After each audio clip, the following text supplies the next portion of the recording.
Welcome to a story that shattered Hollywood's facade and ignited a global reckoning. This is the story of Harvey Weinstein, a man who wielded unprecedented power in the entertainment industry, only to have that empire crumble when his darkest secrets finally came to light. Welcome to Fame Factor, with your host, Sonia Lambert. Now picture this. October 2017. The entertainment capital of the world is about to experience a seismic shift that would forever change how we talk about power, abuse, and accountability. But to understand the magnitude of what happened, we need to go back to the beginning, to understand how one man built an empire that gave him the power to make or break careers, to silence victims, and to operate with impunity for decades. This isn't just a story about one predator. It's about a system. A machine built on fear, complicity, and the dangerous concentration of power in the hands of those who would abuse it. Let's start with how Harvey Weinstein became Hollywood royalty.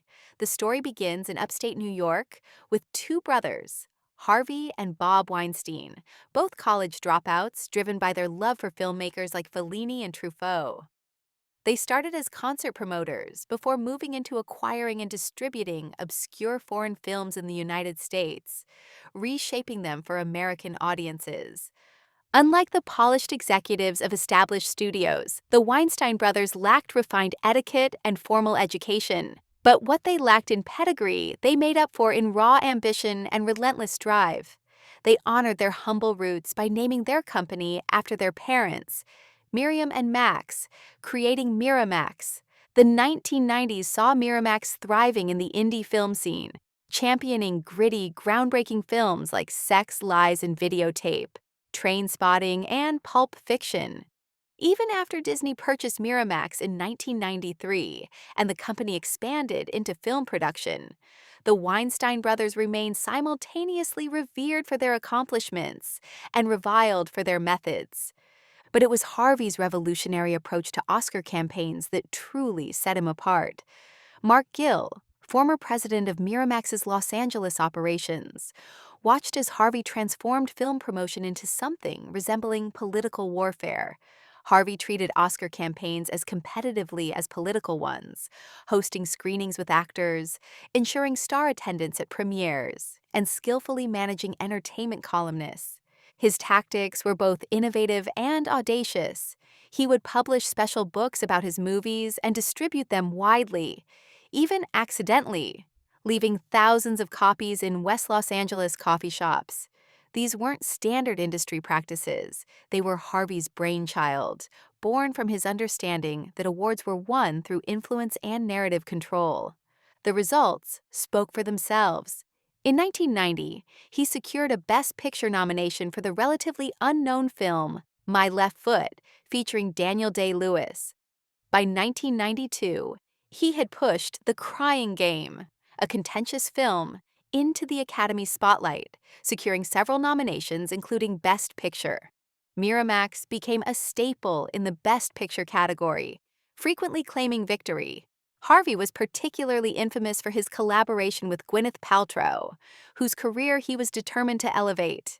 His drive to secure her an Oscar for Shakespeare in Love was so intense that her talent agent, Kevin Huvane of CAA, had to step in. He employed Oscar consultants like Tony Angelotti, who masterfully generated media buzz and courted Academy members. But success came with a darker side. Harvey was notorious as a domineering figure, unafraid to leverage his imposing physical and vocal presence to influence and intimidate, sometimes even alienating artists he had initially supported. Working with Harvey meant adapting to his whims and enduring the editing techniques that earned him the nickname Harvey Scissorhands. Despite his faults, he was undeniably a passionate showman with a deep understanding of cinematic success. But this same power that built his empire would become the weapon he used against countless women. Now, we enter the darkest chapter of this story. How Harvey Weinstein systematically used his power to trap and silence women. What emerged in October 2017 wasn't just allegations of inappropriate behavior. It was evidence of a calculated, decades-long pattern of sexual harassment and assault. The mechanics of Harvey's predation were as sophisticated as his Oscar campaigns. It began with what appeared to be legitimate business opportunities. Young women, aspiring actresses, employees, industry hopefuls, would receive invitations for career-changing meetings. These weren't random encounters. They were orchestrated scenarios designed to isolate and intimidate. Here's how the trap typically worked. An assistant would invite young women to a hotel bar under the guise of discussing job opportunities. The scenario would then shift. The meeting had been relocated to Harvey's private hotel suite due to his busy schedule. Victims would initially feel reassured by the presence of another woman, often the assistant who had invited them. But then, the assistant would leave, and the real encounter would begin. One victim's account perfectly illustrates this calculated approach. She describes attending such a meeting with hopes of transforming her life's trajectory. Despite feeling wary, she was initially comforted by the presence of the young female assistant, but fear gripped her when the assistant left, leaving her alone with Weinstein. She recalls being offered a massage, champagne, and strawberries, all while paralyzed by growing dread as Harvey appeared in a bathrobe and suggested they shower together. Faced with this nightmare scenario, she grappled with an impossible dilemma: how to avoid offending a man who held the power to either further her career or destroy it entirely. This wasn't just about sexual assault. It was about the intersection of ambition, fear, and the manipulative exploitation of Harvey's position as a gatekeeper in the film industry. Harvey understood that his victims faced a terrible choice: submit to his advances or watch their dreams disappear. But Harvey's predation didn't end with the initial assault. He had developed an entire infrastructure to ensure silence. His company required employees to sign non-disclosure agreements, ensuring that any misconduct remained concealed. When potential victims considered going public, Harvey took it a step further by enlisting corporate intelligence agents, including former Mossad operatives, to discredit and tarnish their reputations. A trade union official put this in stark economic terms. Consider the plight of a young woman working in bars or hotels, where employees can be swiftly replaced if they refuse to comply with inappropriate demands. This economic vulnerability made women easy prey for Harvey, as the consequences of rejecting his advances were intimidatingly clear. The allegations weren't confined to aspiring actresses. They included employees within Harvey's own company, women who thought they were safe in their professional roles. The scope and systematic nature of these attacks revealed something far more sinister than individual incidents of misconduct. This was organized predation protected by institutional power. While Harvey was the predator at the center of this story, he didn't operate alone. The Weinstein Company and Miramax functioned as enablers, creating a culture where fear and control weren't just tolerated, they were the operating system. Let me take you inside this machine through the eyes of those who witnessed it firsthand.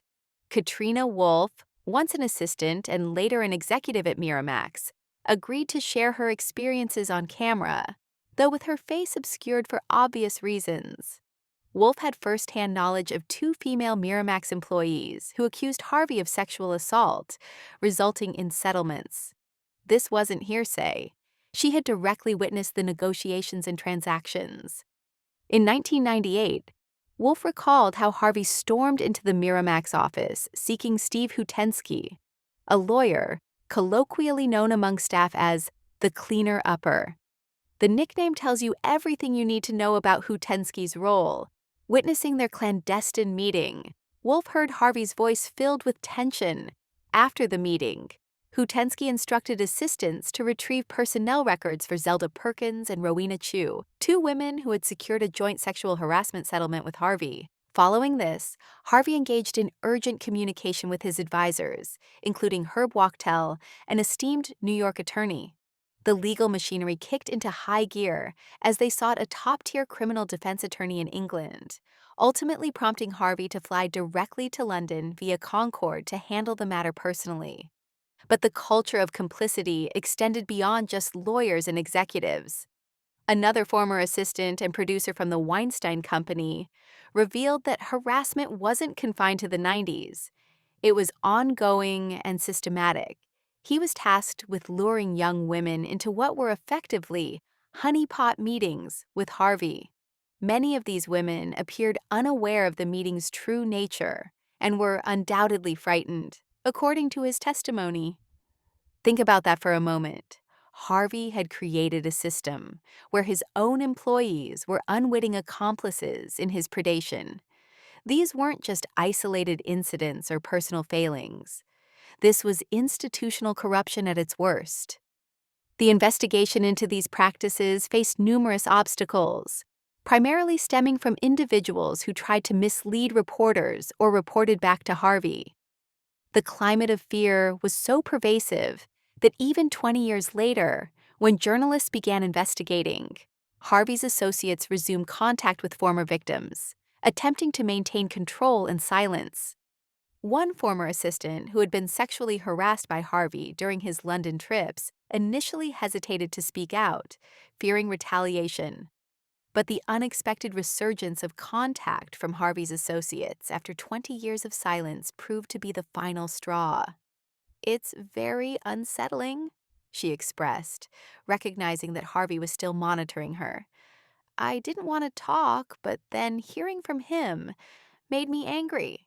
Angry that he still thinks he can silence people."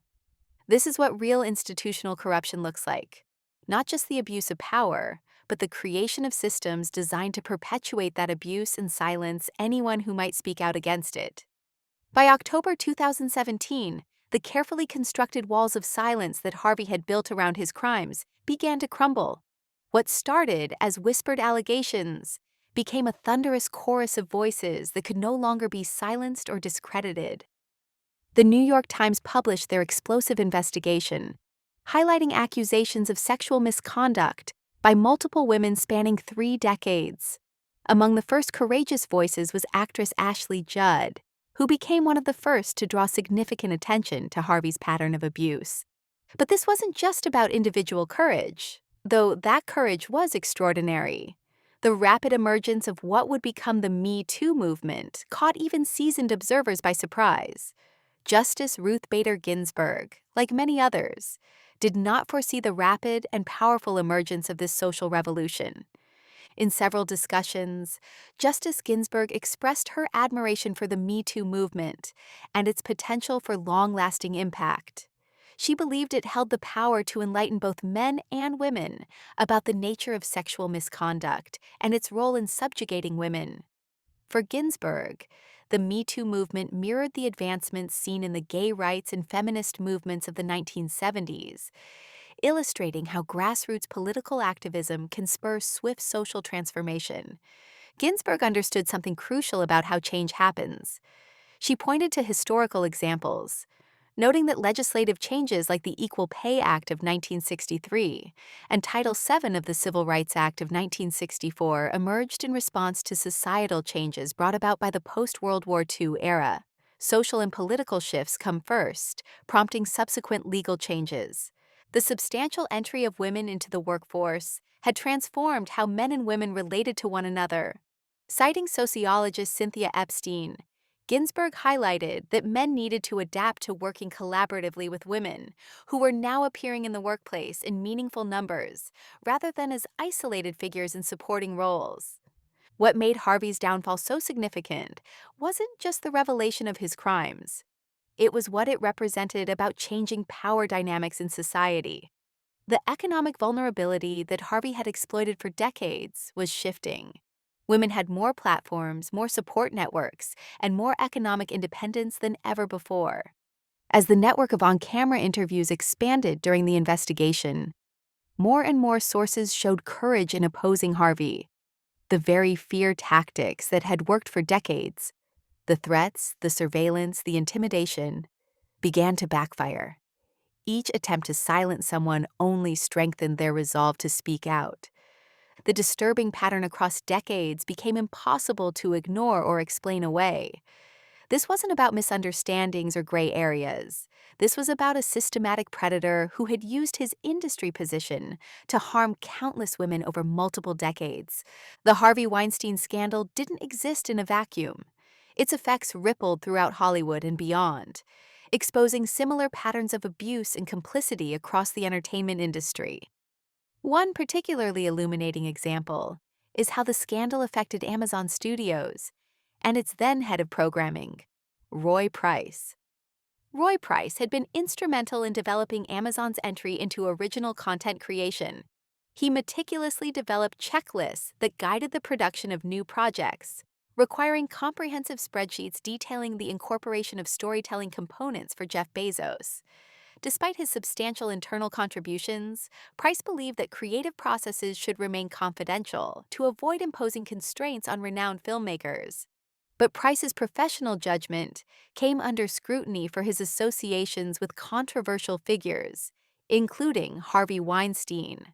Multiple former employees recounted the amicable nature of the connection between Weinstein, Bezos, Jeff Blackburn, and Price. Harvey's frequent travels to Seattle underscored his role in aiding Amazon through its nascent stage in Hollywood.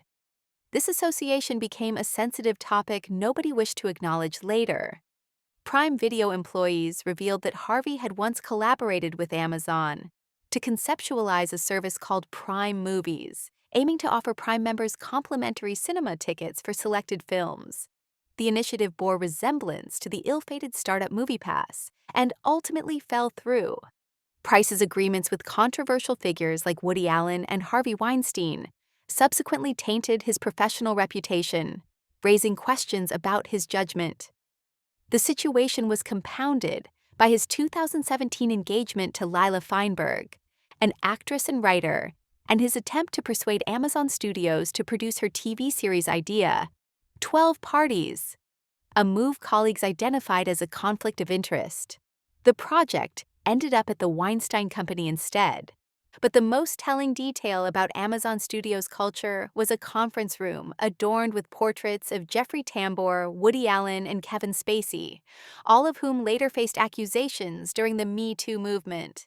This visual representation of Amazon's leadership priorities spoke volumes about the company's values and blind spots. Female employees at Amazon Studios expressed discontent about their work environment and leadership throughout 2017.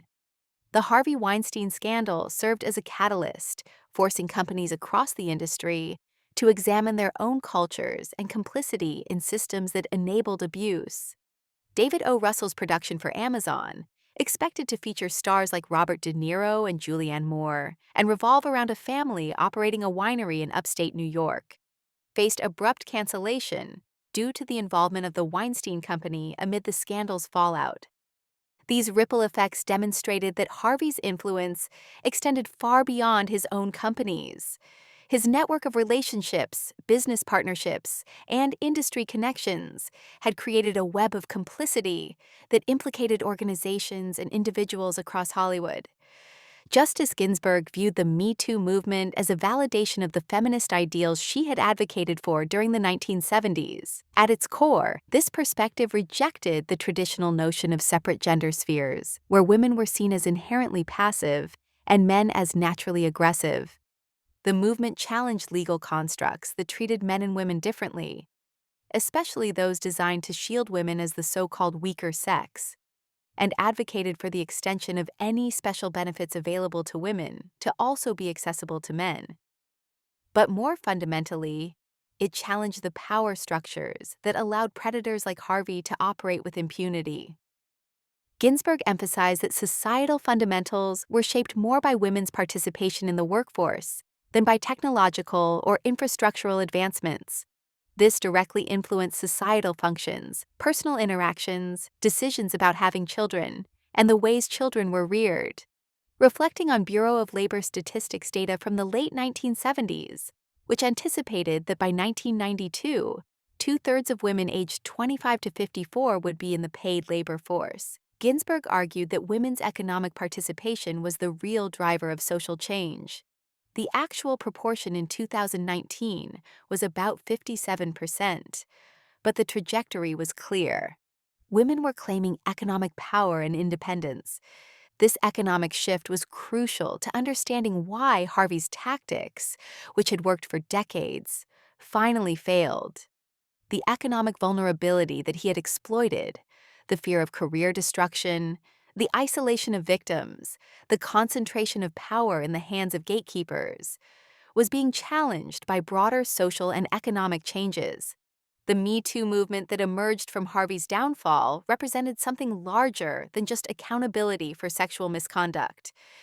It represented a fundamental challenge to traditional power structures and the ways that power had been abused to silence and control women. But Ginsburg also emphasized the importance of due process, noting that the fairness of legal proceedings for both accusers and the accused should not be overlooked. This balanced perspective acknowledged both the need for accountability and the importance of legal protections. A reminder that social movements must ultimately be translated into institutional and legal changes to create lasting reform. As we reach the end of this story, it's important to understand what the Harvey Weinstein scandal really represents. This isn't just about one powerful man who abused his position, though he certainly did that. It's about how power operates, how it protects itself, and what it takes to challenge systems that seem untouchable. Harvey Weinstein built his empire on talent, ambition, and an understanding of how Hollywood really works.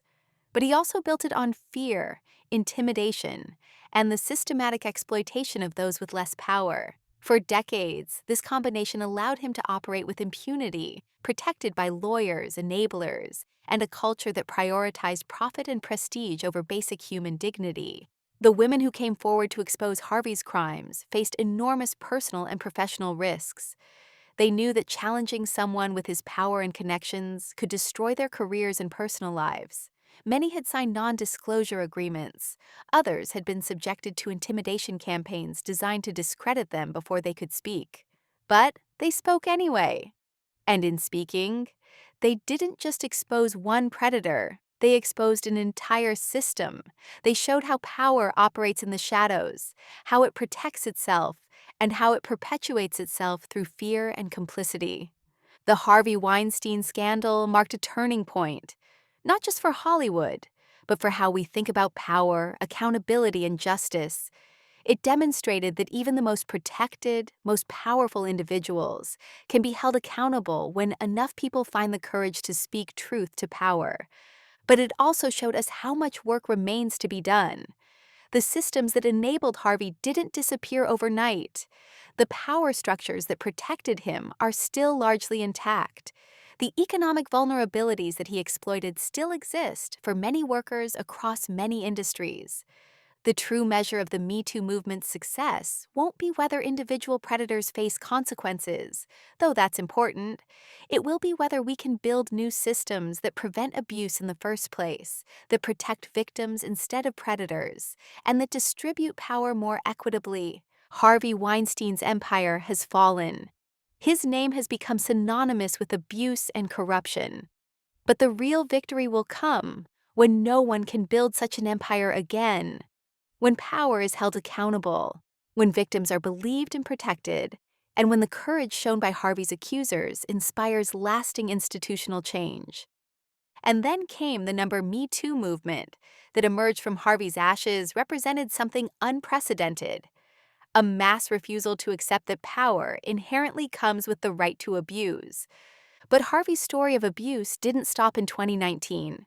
In fact, it created an intense domino effect, where one voice inspired many to break the barriers of internalized misogyny and paved a way for others. Head on to the Skoob app now to get hold of the whole of Weinstein saga. Download the app now from App Store and Play Store. Because somewhere in Hollywood tonight, there's probably another Harvey Weinstein reading about his predecessor's mistakes and taking careful notes on how not to get caught.